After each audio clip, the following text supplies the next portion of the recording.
The book of Haggai gives us dates to watch for significant things to happen, precursors that lead up to Yeshua's return.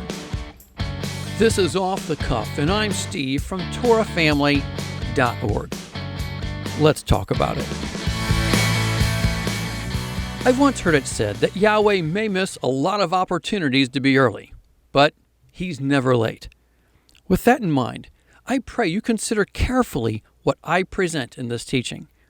The last day of Sukkot is a significant day to watch in leading up to Yeshua's return, which is why I made the short written teaching simply titled The Last Day of Sukkot. The link is provided in the description below for those interested. There's so many reasons why we should be watching for something to happen on the last day of Sukkot. That day is significant for multiple reasons. Recently, I was pondering the thought of how we could see the sacrificial system start up on that day. Then, the prophesied 40 days of Jerusalem being surrounded in Ezekiel, and the war in Israel that would immediately follow could all come to an end right before Hanukkah. The Antichrist, their believed Messiah, would most likely be the one to pull them through. But they will conquer just in time for Hanukkah, where they will start the sacrifices up all over again. Though it happens periodically on our calendar, this year there are exactly 70 weeks from Hanukkah to the 10th day of the first month in 2027. That's very significant because it's the 10th day of the first month when the process of Passover actually starts, with selecting the lamb. And we can't forget the 70 weeks in Daniel talks all about Jerusalem being rebuilt. Well, now we know why it will be rebuilt. It's talking about the time after it gets destroyed from being surrounded and invaded after the 40 days.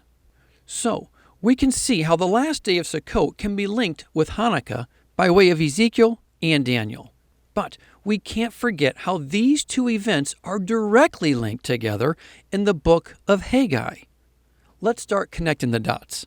In the days of Ezra and Nehemiah, the Jews returned to Jerusalem from the Babylonian exile. The immediate focus was placed on the walls of Jerusalem. However, for whatever reason, or reasons, they didn't rebuild the temple. As a result, they eventually became preoccupied with their own concerns and homes. And that's when we see Haggai come on the scene. The book of Haggai consists of only 38 verses, 15 in chapter 1 and 23 in chapter 2. History is cyclical, and Isaiah 46:10 tells us Yahweh literally makes known the end from the beginning, from ancient times, what is still to come.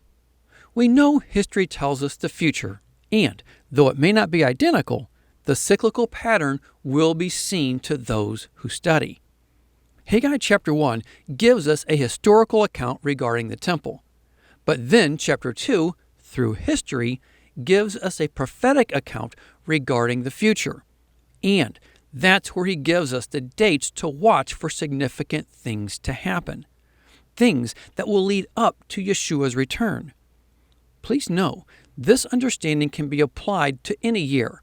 However, as we go through, I'll show you why we should be watching this year, the year this teaching is being made, with a little more interest. Haggai chapter 1, starting in verse 1. In the second year of Darius, on the first day of the 6th month, the word of Yahweh came through the prophet Haggai to Zerubbabel, son of Shealtiel, governor of Judah, and to Joshua, son of Jehozadak, the high priest. We're given 5 names of importance here. Now, names mean something, so please consider. First, we have Haggai, which means to gather for festival. It's a form of Hag, often translated in the English as Chag. Of Yahweh's appointed times, his Moedim, there are only 3 noted to be a Hag, or Chag, noted here in Deuteronomy 16, verse 16, unleavened bread, the Feast of Weeks, and the Feast of Tabernacles. These are all noted to be a feast, and so Haggai, to gather for festival. Then we have Zerubbabel, which means seed of Babel, or born in Babel. Then we have Shealtiel, which means I have asked of God. Then Joshua, or in the Hebrew, Yehoshua, which means Yah has riches, or salvation. And lastly, Jehozadak, or Yehotzedek, which means Yah is righteous, just, or Yah has declared righteous, just. So in the opening verse we see, gathering for festival, those born in Babel, who have asked of God for Yah's salvation, to those Yah has declared righteous. Continuing with verse 2. This is what Yahweh Almighty says. These people say, the time has not yet come for Yahweh's house to be built. Then the word of Yahweh came through the prophet. Is it time for you yourselves to be living in your paneled houses, while this house remains a ruin? The rest of chapter 1 is all about Yahweh getting the people to start rebuilding the temple. We see where Yahweh even brought on them drought because they neglected the temple. And we see them begin building on the 24th day of that same month. In this historical account of chapter 1, we see 2 dates given: the first day of the 6th month and the 24th day of the 6th month. The first day is when Haggai goes to the people regarding the temple. It seemed as if their attitude toward the temple was apathetic, as if they were just happy to be back in the land from Ezra and Nehemiah's leading. But Yahweh began to move them into motion. Why? Because things had to happen before his son, Yeshua, was to come the first time as Messiah ben Joseph. The second day is when the people started rebuilding. And then we come to chapter 2, where we see the prophetic that is yet to happen. Why? Because things have to happen before his son, Yeshua, comes the second time as Messiah ben David. Just like in chapter 1, chapter 2 also gives us 2 dates. However, unlike the days of Haggai, the people in these end times are wanting the temple built. Being in the land isn't enough. There are some things which have to happen first to lead up to the moment of Yeshua's return. And just as Yeshua had to suffer through the cross before he could sit at the right side of Yahweh, likewise, there are bad things coming which will look good to some, but we see how Yahweh tells his people not to fear. The end goal is seeing Yahweh's promise come to pass, and thus we see the prophetic elements in Haggai chapter 2. Now, though chapter 2 is definitely talking to the people of Haggai's day, the descriptions of the future point to what happens in the end. And as we begin in chapter 2, it's verse 1 that I believe why we see Yahweh used Haggai to be the one to give this message. The timing referenced deals specifically with the last feast of the year. Haggai chapter 2, starting in verse 1. On the 21st day of the 7th month, that's the 7th day of Sukkot, the word of Yahweh came through the prophet Haggai. Speak to Zerubbabel, son of Shealtiel, governor of Judah, to Joshua, son of Jehozadak, the high priest, and to the remnant of the people. So on the 7th day of Sukkot, a message is brought forth. And please note, he's now including the remnant of the people in this address. Continuing, ask them, who of you is left who saw this house in its former glory? How does it look to you now? Does it not seem to you like nothing? Now, up to this point, all is the same. However, it's the following verses where we see something change. On this 7th day of Sukkot, he tells them to be strong and not to fear. Verse 4, but now be strong, O Zerubbabel, declares Yahweh. Be strong, O Joshua, son of Jehozadak, the high priest. Be strong, all you people of the land, declares Yahweh, and work. For I am with you, declares Yahweh Almighty. This is what I covenanted with you when you came out of Egypt, and my spirit remains among you. Do not fear. Why, on the seventh day of Sukkot, is he telling them to be strong and not fear? The fact of him saying not to fear shows how this isn't about building the temple anymore. It's all about not seeing what we see coming on a future seventh day of Sukkot. This is very reminiscent of what we see told to Joshua just before he was to lead the people into the land. 3 times he told Joshua to be strong and courageous. This is just like what we see with the 3 times of the same message given through Haggai. And Joshua was told Yahweh would be with him. Why? Because Joshua was about to face the giants of the land. Likewise, Haggai delivers the same message. So, what's coming? What will the seventh day of Sukkot be heralding? Notice how in the midst of not fearing, they were to work. And the same applies in the end. We're to do what he places on our hearts, just as noted here in John chapter 9, verse 4. I believe it's very possible this could be us seeing something big on the seventh day of Sukkot that will result in Jerusalem to start being surrounded on the last day of Sukkot. The sign Yeshua says we should be watching for. And deep inside, I can't help but wonder if the enemy will have a huge distraction to take people's eyes off of this event. Now, what could it be? Well, I'm not sure. But I believe it could be much larger than most imagine. Continuing at verse 6, and it's here where we see Yahweh pointing to the end times. Haggai 2, verse 6. This is what Yahweh Almighty says. In a little while, I will once more shake the heavens and the earth, the sea and the dry land. I will shake all nations, and the desired of all nations will come. And I will fill this house with glory, says Yahweh Almighty. The silver is mine, and the gold is mine, declares Yahweh Almighty.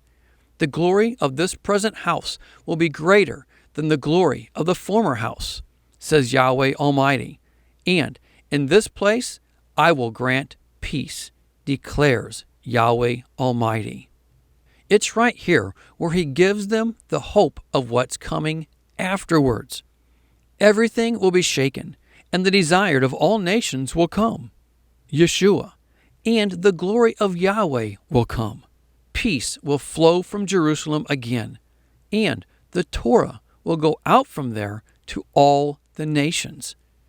This is all prophesied through Isaiah and Micah, as seen here.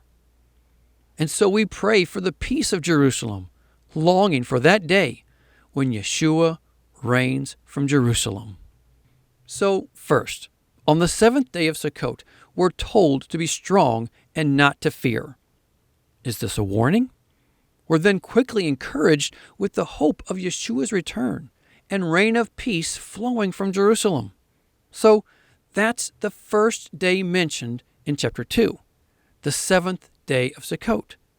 We should always keep our eyes open on this day. The verses that follow start to describe the second day mentioned in chapter 2. This day has 2 separate messages given.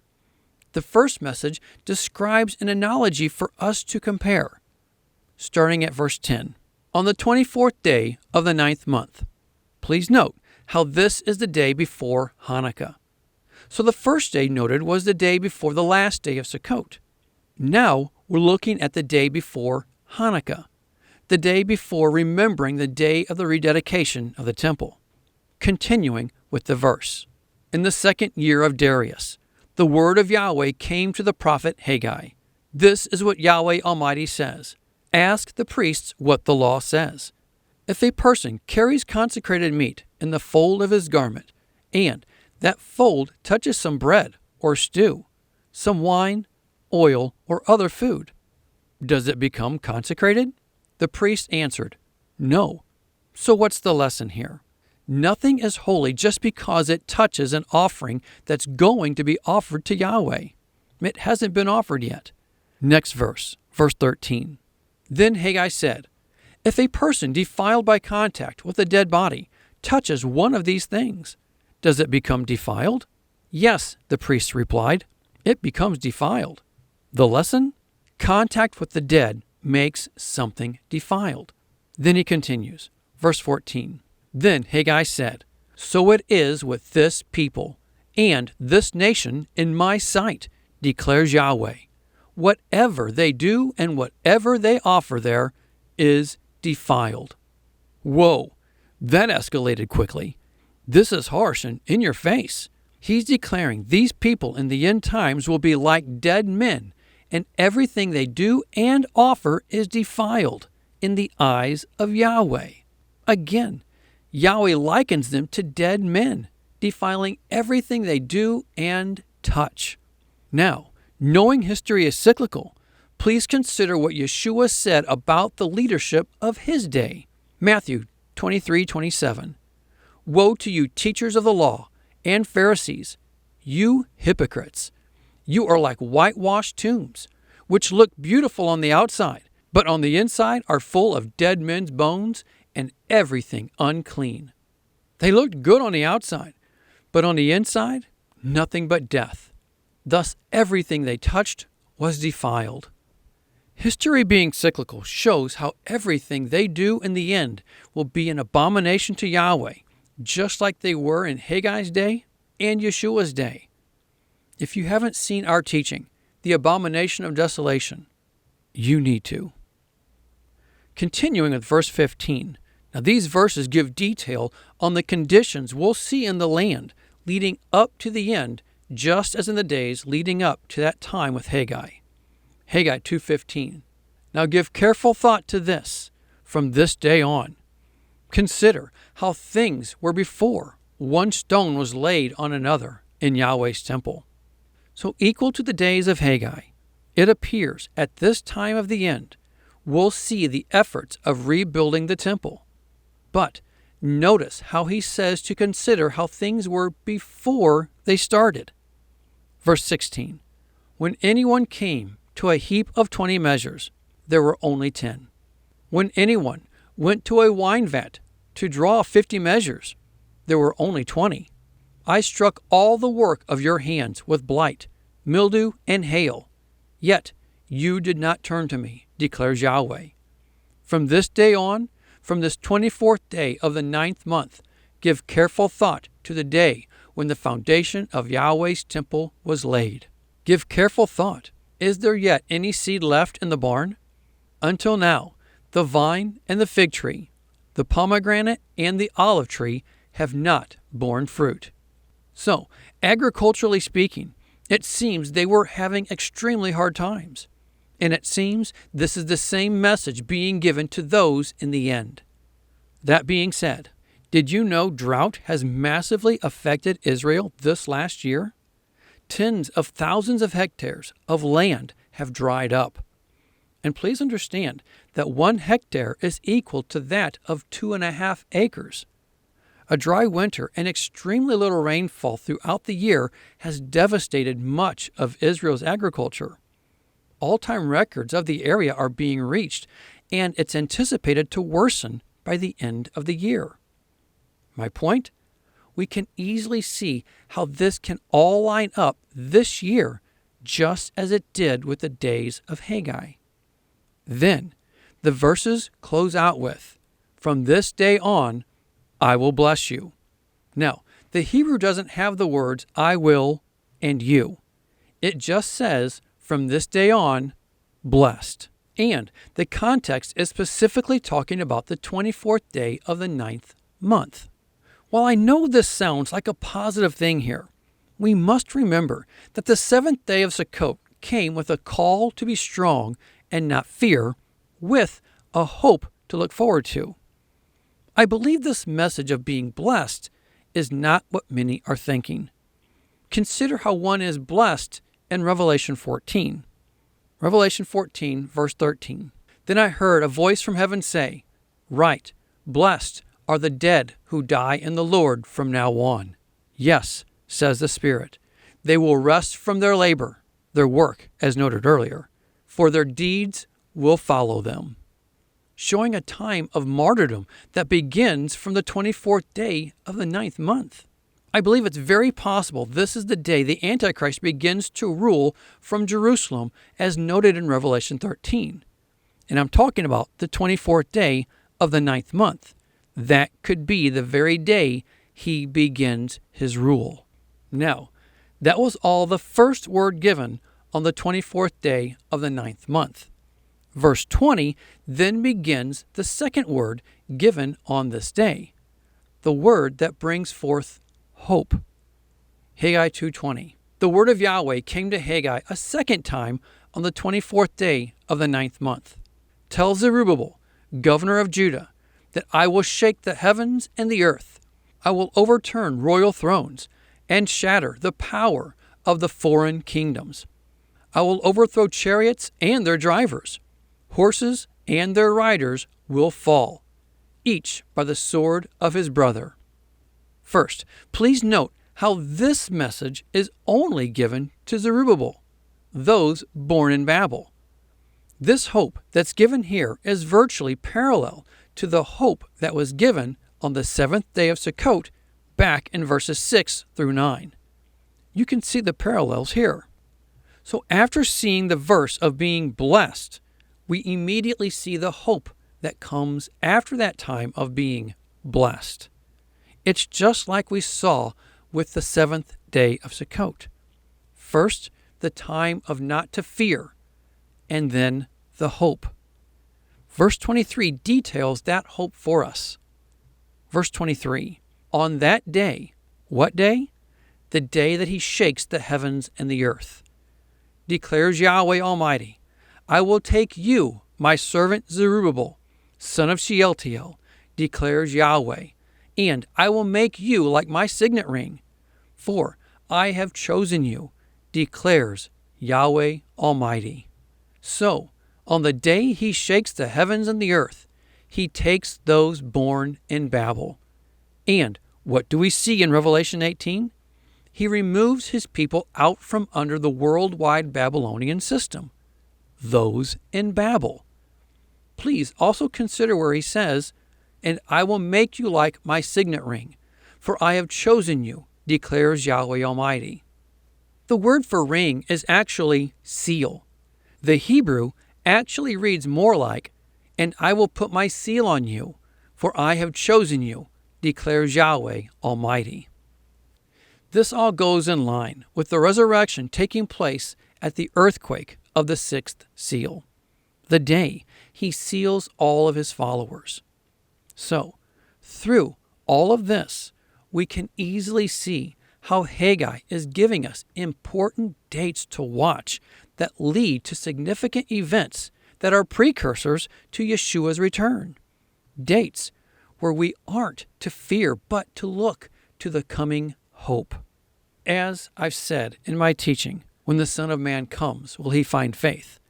Many are misunderstanding when the pre-trib resurrection takes place. The seals of Revelation take place before the resurrection. Please understand this. And, as noted at the beginning, this teaching goes in line with much of what we present in our short written teaching, The Last Day of Sukkot. We encourage you to consider the parallels in that written teaching. The link is provided in the description below. The 7th day of Sukkot and the day before Hanukkah. 2 dates specifically given for us to watch by Haggai. Please watch and pray as Yeshua instructed us. Well, that's all I have. Think about it. Pray about it. But more than anything, be a doer of the word and not a hearer only. Until next time,